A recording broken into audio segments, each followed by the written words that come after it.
In the last video हमने केतु और moon के रिलेशन को डिस्कस किया था कि कैसे मून और केतु को रीड किया जाता है एक बर्थ चार्ट में, और क्यों मून और केतु को एक साथ रीड करना इम्पॉर्टेंट है। इस वीडियो में हम सिर्फ और सिर्फ केतु पे फोकस करेंगे और किसी और चीज़ पे फोकस नहीं करेंगे। केतु के प्लेसमेंट्स को मैं इसमें डिस्कस नहीं करने जा रहा हूँ, बट इसके एक्चुअल सिग्निफिकेंस क्या होते हैं बर्थ चार्ट में और उसको इंटरप्रेट कैसे करते हैं, ये वीडियो सिर्फ उस बारे में होने वाला है। ऑल्सो आपको किसी भी चीज़ की कोई लॉर्डशिप देखनी नहीं है या फिर कंजंक्शंस अभी आपको नहीं देखने हैं, सिर्फ देखना है कि केतु कहाँ है।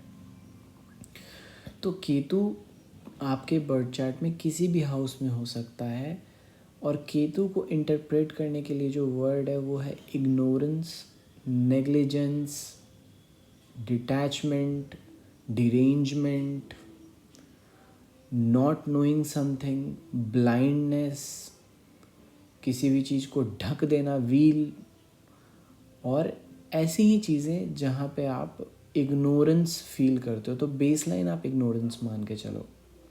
Y ignorance? Because Ketu is the point where moon goes down. Moon going down का मतलब होता है कि your thinking goes down below the surf elliptical plane of the earth. तो ये आपके थिंकिंग को लेस होने को बताता है, जिसका शॉर्ट मतलब होता है कि it is ignorance and negligence. तो हर किसी के बर्थ चार्ट में केतु कहीं ना कहीं प्लेस्ड होता है, और हर आदमी कहीं ना कहीं इग्नोरेंस या फिर नेग्लिजेंस अपने लाइफ में एंटरटेन करता है। सो केतु अगर आपके फर्स्ट हाउस में है तो you ignore your first house. Ignorance becomes the keyword. Ignorance का मतलब क्या हो गया कि बॉडी ग्रो कैसे कर रही है, आप जल्दी उठ रहे हो कि नहीं उठ रहे हो, बॉडी का ख्याल रख रहे हो नहीं रख रहे हो, how you are being dressed, आपका चेहरा कैसा दिख रहा है, इन सारी चीज़ों से आपको मतलब नहीं रह जाता है, ओवरऑल आउटलुक से मतलब नहीं रह जाता है। Here you have to keep in mind कि हर हाउस एक प्रोसेस है। Every house represents a process. हर हाउस में कुछ ना कुछ प्रोसेस चल रहा होता है। तो फर्स्ट हाउस में जो भी प्रोसेस चलता है, उस प्रोसेस को लेके आप अनअवेयर हो, इग्नोर्ड हो, नेग्लिजेंस एंटरटेन करते हो, वहाँ पे नेग्लिजेंट हो। तो फर्स्ट हाउस से रिलेटेड चीज़ों को आप अवॉइड करते हो, इग्नोर करते हो। First house is your body, your head, your outlook, how well you keep it. इससे आपको मतलब नहीं हो जाता। अब इसका ये मतलब नहीं कि आप ख़राब ही दिखोगे लाइफ में, नो। हो सकता है आपकी ऐसी फैमिली से बिलोंग करो कि जो कि मेकअप वगैरह से रिलेटेड हो, तो they will manage it for you. So Ketu is the place where people usually have dominance in your life. Why? Because it is an ignored part of your life. आप उस part को लेके अपने life में बहुत ही ज़्यादा ignored हो। केतु जब दूसरे स्थान पे होता है, तो दूसरा स्थान इज़ योर बिलोंगिंग्स। अकाउंट में बैंक बैलेंस होना, बैंक में बैलेंस होना, आई एम सो सॉरी, आपके पॉकेट में पड़ा हुआ पैसा, इन सब चीज़ों के बारे में आप बिल्कुल नहीं सोचोगे। अगर आपके हाथ में पैसा है तो वो खर्च हो जाना है। अगर आपके पास में कोई कपड़ा अच्छा है तो आप अच्छा कपड़ा पहन नहीं सकते, बिकॉज़ वो अच्छा है कि नहीं है, लग रहा है नहीं लग रहा है, आपको उससे मतलब ही नहीं है।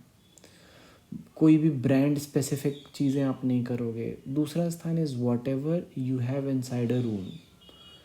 तो आपके रूम में क्या पड़ा हुआ है उससे आपको मतलब नहीं रह जाता। अच्छा, केतु दूसरे स्थान पे जब होता है तो ज़्यादातर केसेस में ये देखा गया है, a person becomes obsessed about pigeons और बर्ड रिलेटेड एक्टिविटीज़। तो दूसरे स्थान पे केतु होने से ये छोटे मोटे इफ़ेक्ट्स मिलते हैं। अगर आपका तीसरे स्थान पे केतु है तो तीसरा स्थान जो होता है, that represents what ever you speak, the control you entertain, आपका अरेंजमेंट, प्रायोरिटीज़, इन सब का स्थान होता है थर्ड प्लेस। तो थर्ड प्लेस बिकम्स इग्नोर्ड। तो अब आपको प्रायोरिटाइज़ क्या करना है, इस बात की समझ ही नहीं है, इस बारे में आप सोचते ही नहीं हो कि आपको प्रायोरिटाइज़ क्या करना है लाइफ में। बोलना कैसे है ये आपको नहीं पता है, या फिर आप इस बारे में ज़्यादा सोचते नहीं हो। Speech is the most ignored thing in your life. आप कुछ भी बोल दोगे, या फिर जो भी बोलोगे उसके बारे में सोचोगे नहीं कि what you are going to say, what you are going to choose. Third house is choice as well. क्या चूज़ करने जा रहे हो आप। तो चॉइसेस से रिलेटेड आपको कोई भी चीज़ें, आपको आपके चॉइसेस के बारे में पता ही नहीं होता है कि what are my options, what can I do in life, what are the things that I can go on to. Choice, options, priorities, speech, control, इन सारी चीज़ों को लेके आप थॉटलेस हो। थॉटलेस होने का मतलब है कि you don't think about it. आपका कंट्रोल हो सकता है कि आप आईएएस हो, लेकिन आप उस कंट्रोल को कैसे यूज़ करते हो, third house, no, you have no idea about it.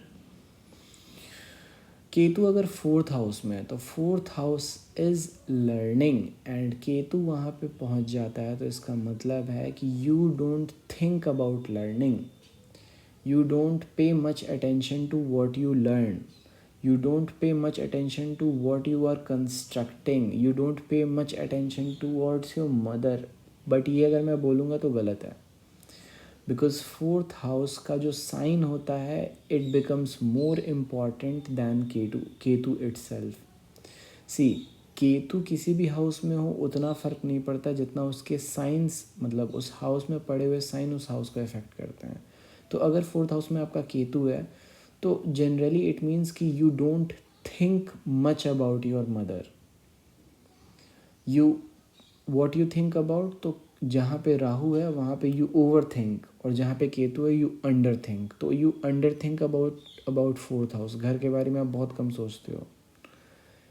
And tenth house, किसी काम को फिनिश करने के बारे में ज़्यादा सोचते हो। केतु का प्लेसमेंट सिर्फ इतना बताता है कि आपकी थॉट प्रोसेस कैसे वर्क कर रही है। अगर केतु कमज़ोर है, 4 डिग्री का है, तो वो फोर्थ हाउस में प्लेस्ड हो कोई फ़र्क नहीं पड़ता है। आप फोर्थ हाउस, फिर जो थॉटलेसनेस है वो थॉटलेसनेस नहीं आती है। मैंने डिग्रीज़ पहले ही एक्सप्लेन कर दी हैं, आप प्लीज़ मेरे डिग्रीज़ के वीडियोज़ को देखो। सो केतु अगर फिफ्थ हाउस में, तो fifth house means commitment, the initial steps that you take to do something. Permission, किसी भी काम को करने से पहले परमिशन लेना, एडमिशन लेना किसी भी जगह पे, किसी भी जगह पे जाके किसी भी न्यू शोरूम को ओपन करना। तो ये सारी चीज़ें जो होती हैं, कमिटमेंट, एडमिशन, नई चीज़ों को ओपन करना, किसी भी काम को करने के लिए जो परमिशन चाहिए, परमिशन लेना, ये आप सोचते नहीं हो इस बारे में। You're thought less about these things. अगर केतु 10 डिग्रीज से 25 डिग्रीज़ के बीच में, तो बहुत ज़्यादा प्रॉब्लमेटिक होता है इंसान के लिए। इंसान कमिटमेंट फोबिक हो जाता है। मतलब अगर आप कमिटमेंट उनको प्लेट में परोस के दो तो वो सीधे लात मार देंगे, उनको कमिटमेंट समझ में ही नहीं आती है। अगर आपने किसी स्कूल में एडमिशन करा दिया, ऐसे लोगों का एडमिशन बहुत ही ज़्यादा फ्लक्चुएट करता है। ये लोग अगर अगर आपके जिस सिटी में आप रह रहे हो 10 स्कूल्स हैं तो वो 10 स्कूल में एडमिशन ले लेंगे, लेकिन किसी एक जगह नहीं ठहरेंगे। इनको कमिटमेंट इश्यूज़ होते हैं। अगर आपका, इससे पहले मैं आगे बढ़ूँ, मैं एक बात और बता देना चाहता हूँ। ये इंडिविजुअल्स बहुत सक्सेसफुल होते हैं। क्यों? क्योंकि केतु अगर फिफ्थ में है तो राहु 11th में। 11th means gains. You over think about your gains. इनकी जो सोशल सर्किल होती है, you cannot beat them up. अगर राहु वेल प्लेस्ड है, अच्छे डिग्रीज में है, then they are going to be the master of like a community. इतनी बड़ी कम्युनिटी होगी इनकी कि even the population of a city will be less for measuring his or her community। तो राहु 11th में बहुत बढ़िया वर्क करता है, एंड केतु फिफ्थ हाउस में आपको कमिटमेंट फोबिक बना देता है। You don't think much about love, commitment. आप सोचोगे कि you need to have love, but no, you are not love oriented.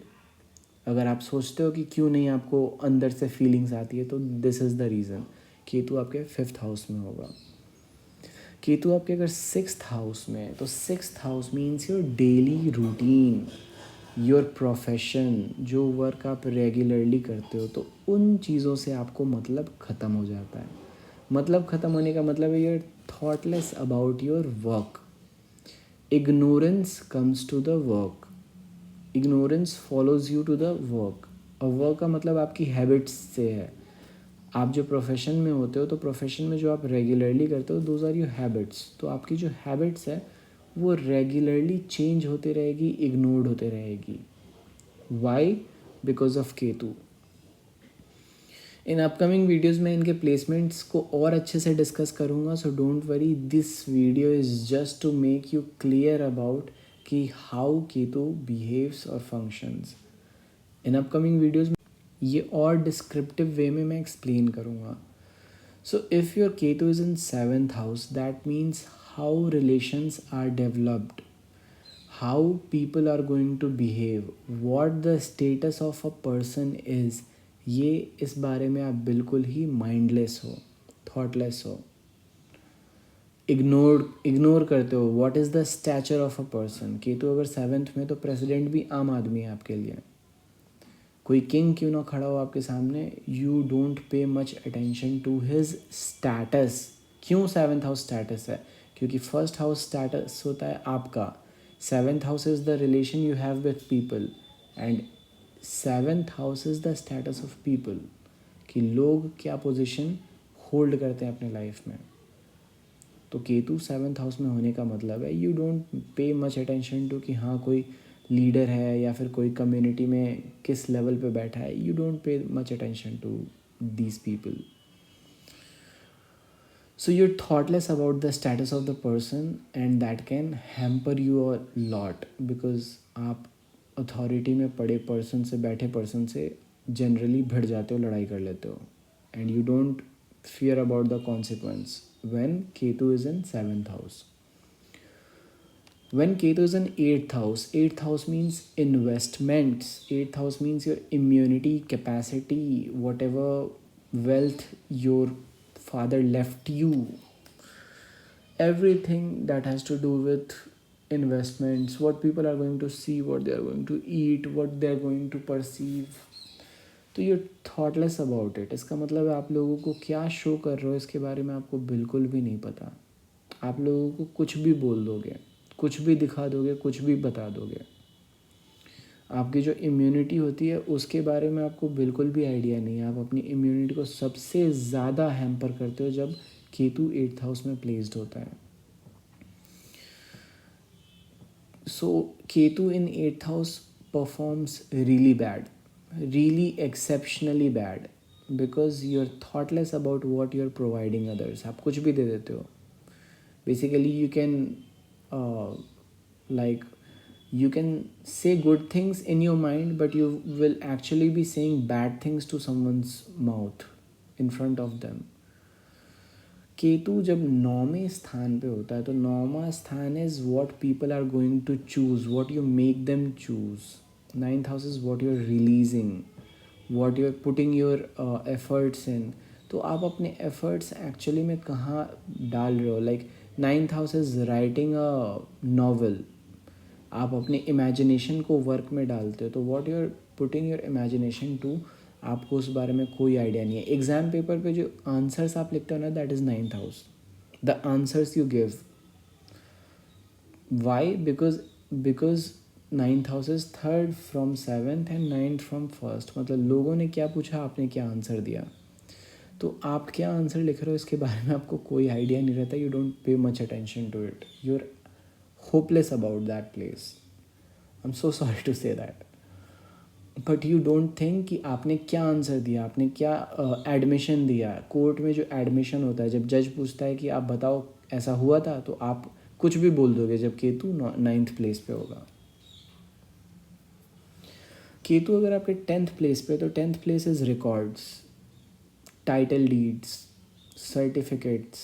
तो सर्टिफिकेट्स आपके पास क्या है, टाइटल डीड्स क्या है, ज़मीन के पेपर, इन सब के बारे में आपको कोई आइडिया नहीं है। You are thoughtless about it, mindless about it. क्या अचीव किया है, उस अचीवमेंट का जो कप होता है, you don't want that, you are not up for it.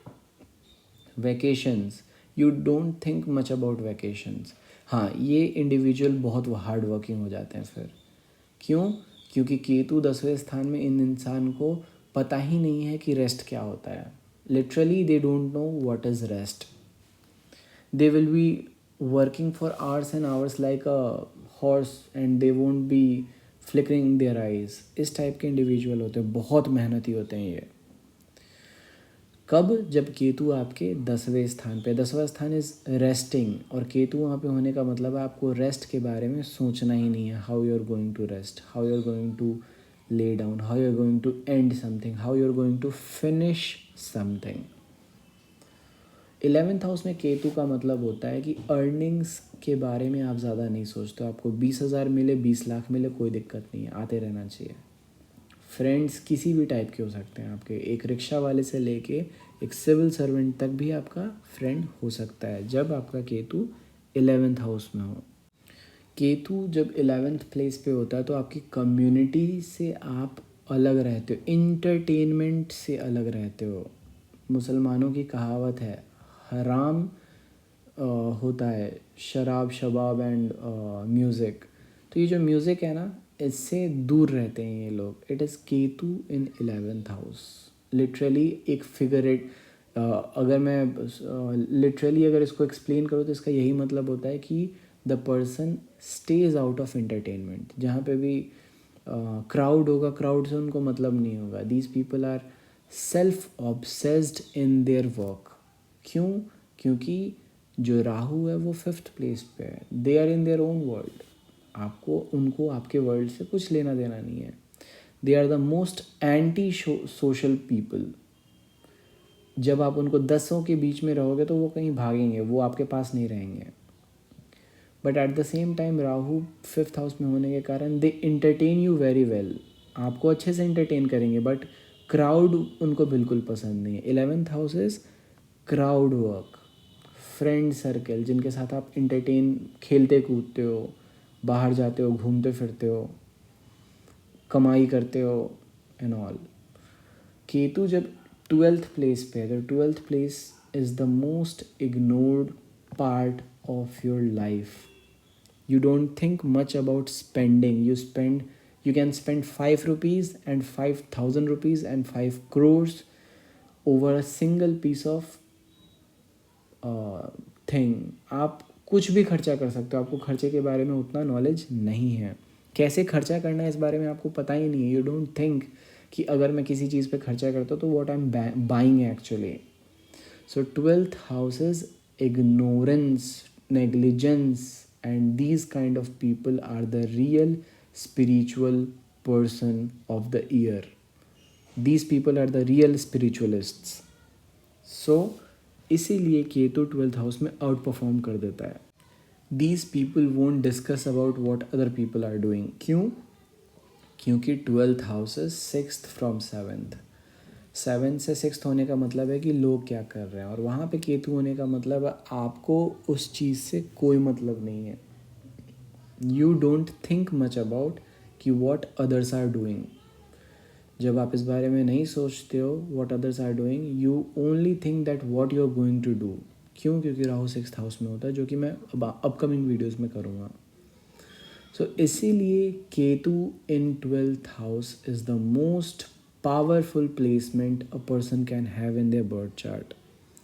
मैंने बहुत ऐसे लोगों को देखा है जिनका केतु 12th हाउस में, वो अनाप शनाप खर्चा करते हैं, अपने लाइफ को बहुत अच्छे से एंजॉय करते हैं और बहुत अच्छे से एंड भी करते हैं। अपने लाइफ में उनको किसी से कोई प्रॉब्लम नहीं होता है, बहुत अच्छे से ज़िंदगी जीते हैं। Such kind of individuals are the real kind of people that you can, most realist people that you can find in society. वो लोगों के कर्मों के बारे में बात ही नहीं करेंगे, what others did to them, या फिर उनके साथ कितना भी गलत हो जाए वो कभी इस बारे में नहीं बोलेंगे। सो इसलिए ये इंडिविजुअल बहुत ही मर्म टाइप के होते हैं, अंदर से बहुत इमोशनल होते हैं। सो केतु इन 12th is the best placement a Ketu can get. This was my analysis about the functionality of Ketu and how Ketu works. This is just one of the examples. More examples will be coming about the functionality of Ketu. For more, stay tuned and subscribe.